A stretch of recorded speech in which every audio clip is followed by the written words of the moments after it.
اور جب اللہ تعالیٰ جنت میں سب سے پہلے اپنا دیدار کرائے گا سب کو جنت میں، بھائیو یہ تو کوئی زندگی کوئی نہیں ہے. جب مال جمع ہوتا ہے تو موت آ چکی ہوتی ہے. آپ لوگ یہاں ہجرت کر کے آئے، بنتے بنتے کچھ بنے تو موت دستک دینے لگی، گھٹنے درد کرنے لگے، آنکھوں پہ چشمے چڑھ گئے، سوٹیاں ہاتھ میں آ گئیں. جب مال سے نفع اٹھانے کا وقت آیا تو موت سر پہ آ گئی. یہاں کے ہر انسان اس مشکل میں گرفتار ہے. جب اپنی دنیا سے کمانے کا، حاصل کرنے کا وقت آتا ہے تو موت دستک دے رہی ہوتی ہے. اور موت تھوڑا پیچھے ہٹ جائے تو بڑھاپا تنگ کرنے آ جاتا ہے، بیماریاں تنگ کرنے آ جاتی ہیں، پریشانیاں سر پہ آ جاتی ہیں. موت کے بعد اگر اللہ راضی ہو گیا تو جنت کی زندگی شروع ہونے والی ہے.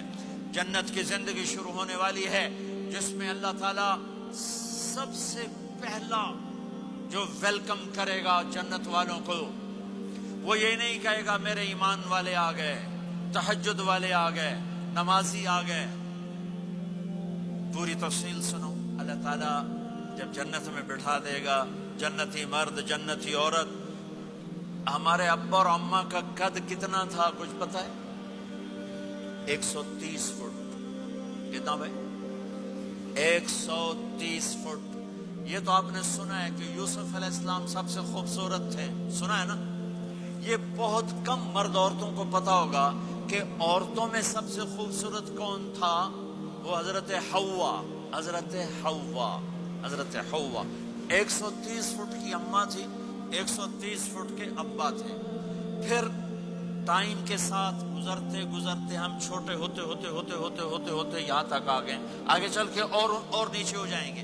جنت میں یہ قد واپس اللہ دے دے گا. جو ہمارے ملک کا کلچر جنہیں یاد ہے انہیں یاد ہوگا ایک قوم ہوتی ہے مراسی. پتہ ہے نا مراسی؟ سنا؟ بڑی نازک قوم ہوتی، صرف زبان کی روٹی کھاتے ہیں، کم کو نہیں کرتے. تو زمیندار نے مراسی کے ذمہ لگا یہ میرا گھوڑا ہے، اس کی مالش کر. وہ گھوڑے کی مالش مشکل کام ہے. وہ شروع ہو گیا. جب زمیندار گھر گیا وہ سو گیا. وہ سویا تو چور گھوڑا کھول کے لے گئے. جب صبح اس کی آنکھ کھلی تو گھوڑا غائب تھا. تو اس نے کہا ابھی مارے گئے، آج میری خیر نہیں. وہ گھر گیا، خرگوش لا کے باندھ کے مالش شروع کر دی. جب تھوڑی دیر بعد زمیندار باہر نکلا، اس نے کہا میرا گھوڑا کی دیکھے جی آئے کھلوتا ہے. اس نے کہا تیرا ستیہ ناس ہوئے، گھوڑا ہے وہ تو خرگوش ہے.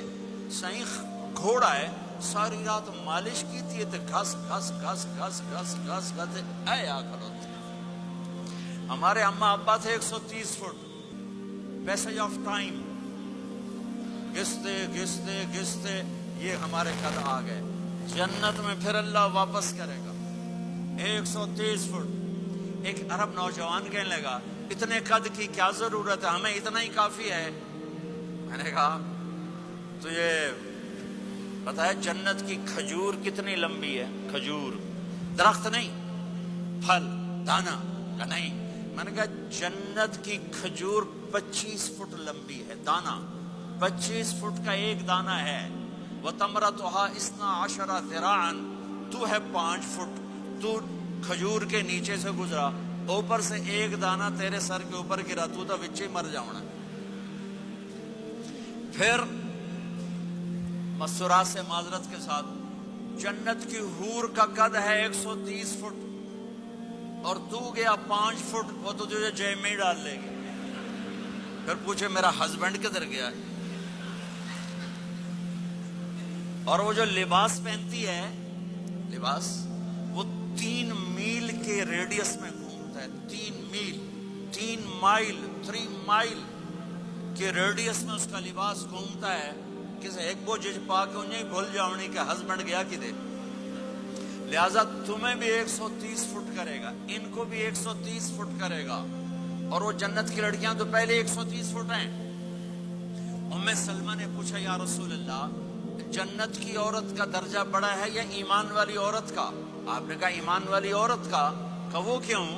کہا بصلاتہن وصیامہن وعبادتہن. جنت کی عورت نماز نہیں پڑھتی، ایمان والی عورت نماز پڑھتی ہے. جنت کی عورت روزہ نہیں رکھتی، ایمان والی عورت روزہ رکھتی ہے.